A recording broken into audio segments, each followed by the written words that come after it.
السلام علیکم سیدہ وائس کے تمام دیکھنے والوں اور سننے والوں، آپ سب کو خوش آمدید کہتی ہوں اپنے چینل پر۔ آج سچ بیانی پیش کر رہے ہیں ہم میمونہ نامی ایک لڑکی کی، جس پر اس کی منہ بولی خالاؤں نے ظلم کے پہاڑ توڑ دیے اور اس کو بنانا چاہا طوائف۔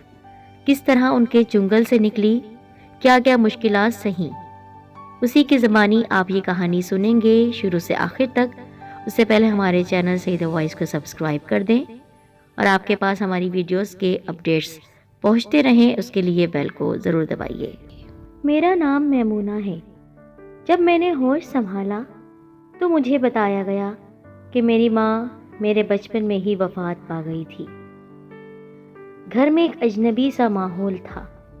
میں جس گھر میں رہتی تھی وہ میری منہ بولی خالہ کا تھا۔ میری یہ خالہ سلیمہ کے نام سے مشہور تھی۔ میری خالہ نے مجھے بتایا کہ میری ماں نے اسے اپنی منہ بولی بہن بنایا تھا۔ میرا باپ کون تھا، کہاں تھا، مجھے کچھ معلوم نہیں۔ خالہ نے ایک دو دفعہ ذکر کیا، لیکن وہ سرسری طور پر تھا، اور یہ کہا کہ انہوں نے کبھی مڑ کر اپنی اس بیٹی کے بارے میں نہیں پوچھا۔ میں اجنبیوں کی طرح ایک ملازمہ کی حیثیت سے اپنی خالہ کے ہاں رہتی تھی۔ میری خالہ صبح جاتی اور شام کو گھر واپس لوٹتی۔ گھر والے اسے ایک بری عورت کی حیثیت سے جانتے تھے۔ مجھے اس نے بچپن میں اسکول میں داخل کرایا۔ زندگی بہت دشوار تھی۔ وقت کبھی نہیں رکتا، چاہے کوئی مظلوم ہو یا ظالم۔ وقت بے رحم بھی ہوتا ہے کہ اچھا وقت گزر جاتا ہے، اور رحم دل بھی کہ برا وقت بھی گزرتا نہیں ہے۔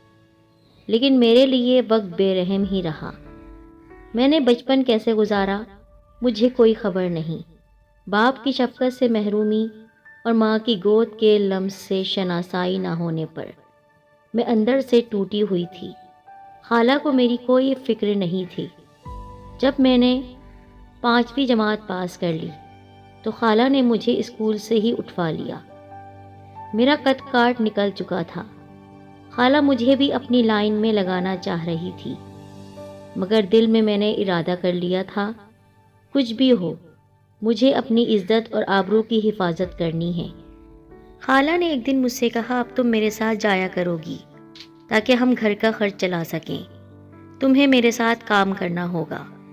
میں جانتی تھی خالہ مجھ سے کیا کام کروانا چاہ رہی ہیں۔ میں نے انکار کرتے ہوئے کہا، میں گھر کے کام کاج کروں گی، لیکن آپ کے ساتھ باہر کام نہیں کروں گی۔ میرا دو ٹوک جواب سن کر خالہ سمجھ گئی 5 جماعتیں پڑھ لی ہیں، اچھے برے کی تمیز ہو چلی ہے اس کو۔ اب وہ مجھ سے اکھڑی اکھڑی رہنے لگیں، اور پھر ایک دن انہوں نے اپنی دوسری بہن کے ہاں مجھے رہنے کے لیے بھیج دیا۔ میں مجبور تھی، زبان سے کوئی شکوہ نہیں کر سکتی تھی۔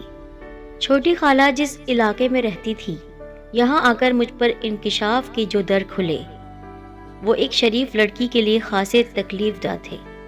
چھوٹی خالہ کا اصلی نام شاید مریم تھا، لیکن وہ میڈم اور باجی کے نام سے مشہور تھی۔ یہ 4 کمروں پر مشتمل مکان تھا، جہاں روزانہ مردوں اور عورتوں کی ایک کثیر تعداد آتی رہتی تھی، جن میں پولیس والے بھی شامل تھے۔ بڑی بڑی مونچھوں والے آدمی، ان کی شکلوں سے مجھے بہت خوف آتا تھا۔ اس دوران ماریا نام کی ایک لڑکی، جو کہ ہمارے گھر میں ایک لڑکے سے ملنے آیا کرتی تھی، میری دوست بن گئی۔ معلوم نہیں وہ ان لوگوں کے چنگل میں کیسے پھنسی، لیکن میرے ساتھ اس کا رویہ کافی دوستانہ تھا۔ وہ خالہ کو ایک بد کردار عورت سمجھتی تھی، لیکن اپنے بارے میں اس نے کبھی نہیں بتایا۔ شاید اسے بلیک میل کیا جا رہا تھا۔ خالہ کا ایک منہ بولا بھائی اور میرا ماموں جس فیکٹری میں کام کرتا تھا، وہاں سے روزانہ لڑکیوں کو لے کر آتا تھا۔ میں ابھی تک شاید اس کام کے لیے موزوں نہیں سمجھی گئی تھی، لیکن آخر کب تک؟ ایک دن بالآخر مجھ پر بھی حکم نازل ہوا کہ مہمانوں کا مجھے استقبال کرنا ہے۔ لیکن مجھے اگر یہ بات گوارا ہوتی تو میں اپنی گاؤں والی خالہ کی بات نہ مان لیتی۔ میں نے انکار کر دیا، لیکن مجھے پہلے ہی اندازہ ہو جانا چاہیے تھا کہ میں شہر میں ہوں جہاں بات نہ ماننے پر ظلم کا ہر سلسلہ آزمایا جاتا ہے جان لے کر۔ یہ خالہ گاؤں والی خالہ سلیمہ سے زیادہ ظالم نکلی۔ سلیمہ خالہ نے شاید مجھے کھل کر اس لیے نہیں مارا کہ گاؤں میں بات پھیل جاتی اور اس کے لیے مشکلات کا سبب بن جاتی۔ مجھے خوب مارا اور پیٹا گیا۔ میرے جسم کے کئی حصوں میں نیل پڑ چکے تھے۔ اس موقع پر ماریا نے میری ڈھارس بندھائی اور مجھے حوصلہ دیا۔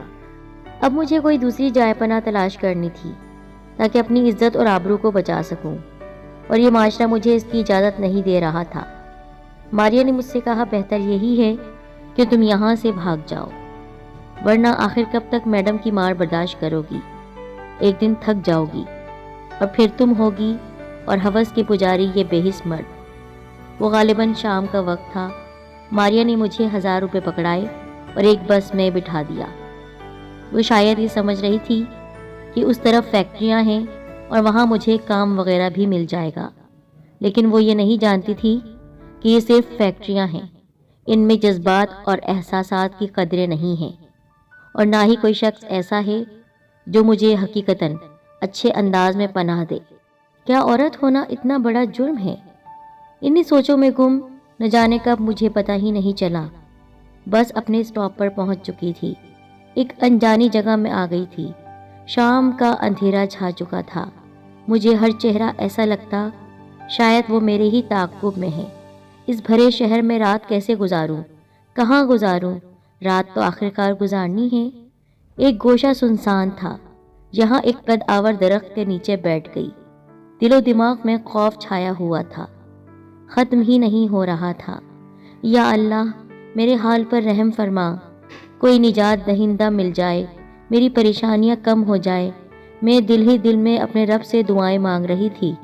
پھر کب صبح ہو گئی مجھے پتہ ہی نہیں چلا۔ ساری رات خوف کے مارے سو بھی نہ سکی۔ سحر نمودار ہونے کے بعد 2 لڑکے مجھے گھورتے ہوئے آگے نکل گئے، لیکن تھوڑی دیر بعد ان میں سے ایک واپس آیا اور مجھ سے یہاں اکیلے بیٹھنے کی وجہ دریافت کرنے لگا۔ خوف اور دہشت کے مارے میں بالکل چپ ہو گئی تھی اور میں نے ان کی ایک بات کا بھی جواب نہیں دیا۔ وہ واپس چلے گئے۔ اتنے میں سامنے سے ایک ہوٹل والا اٹھ کر آیا۔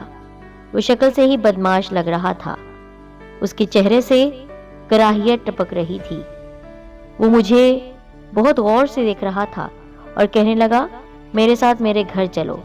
میں نے انکار کر دیا۔ اتنے میں ایک اور شخص آیا، مجھے صحیح یاد نہیں کیونکہ میری آنکھیں نیند سے بوجھل تھیں۔ ان دونوں آدمیوں میں تکرار ہونے لگی۔ وہ آنے والا شخص شریف تھا۔ اس نے کہا میرے گھر میں میری ماں بہنیں ہیں اور ہمارے گھر میں یہ باحفاظت عزت کے ساتھ رہے گی۔ تم تو اس سے اپنی ضرورت پوری کرنا چاہتے ہو، یہ کوئی کھیلنے کی چیز نہیں ہے۔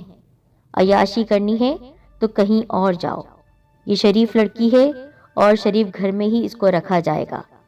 ہوٹل والا شخص مارنا چاہتا تھا اس آنے والے شخص کو، لیکن اس نے بھی اس کو بری طرح سے جھڑک دیا اور پھر مجھے کہا چلو میرے ساتھ بی بی۔ مجھے لیتا ہوا وہ اپنے گھر کی طرف چل پڑا۔ میں نے پلٹ کر پیچھے دیکھا، وہ شخص جو بدماش لگ رہا تھا چہرے سے ہی ہم دونوں کو گھور رہا تھا۔ شکار اس کے ہاتھ سے نکل گیا تھا۔ وہ شخص مجھے اپنے گھر لے آیا اور سچ میں اس کی ماں بہنیں گھر میں موجود تھیں۔ اس کی ماں نے مجھے گلے سے لگا لیا۔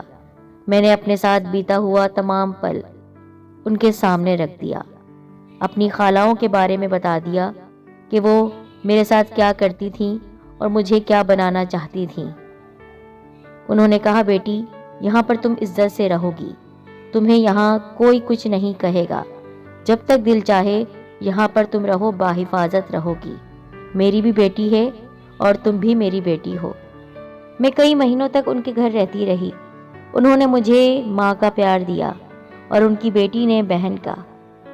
ایک دن میری خالہ میڈم مریم کہیں سے میرا پتہ پوچھتی ہوئی اس گھر میں آ گئی اور حق جتانے لگی۔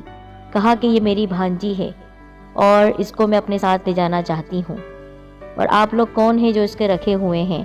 آپ نہیں جانتے ہیں میری پہنچ کہاں تک ہے؟ آپ سب کو گرفتار کروا دوں گی۔